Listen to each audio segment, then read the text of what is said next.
Ngayon ay hindi po maliwanag at hindi po ipinapaliwanag ng pamahalaan. Ang sabi po nila ay nag-issue ng warrant of arrest ang ICC. Ito po yung International Criminal Court. At ang sabi po ng pamahalaan, ginawa lang nila ang kanilang tungkulin, ang kanilang obligasyon sa Interpol. At sinerve po ang warrant sa dating Pangulong Rodrigo Duterte. Ngunit, mapapansin po ninyo, di man lang po natin nakilala kung sino yung representative ng Interpol na nag-serve ng warrant of arrest.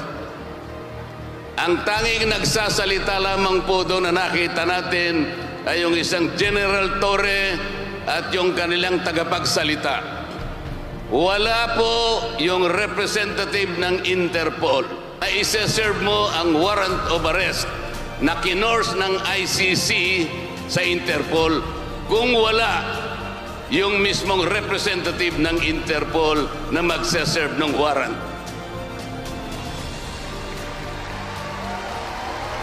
Kailangan malaman po ninyo na ang local representative ng Interpol dito sa ating bansa ay yung tinatawag na PCTC.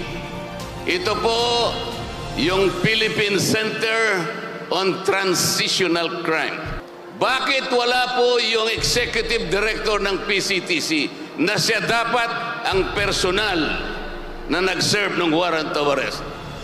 Ang nag-serve po ay yung General Torre na wala pong karapatang gumawa ng bagay na yon.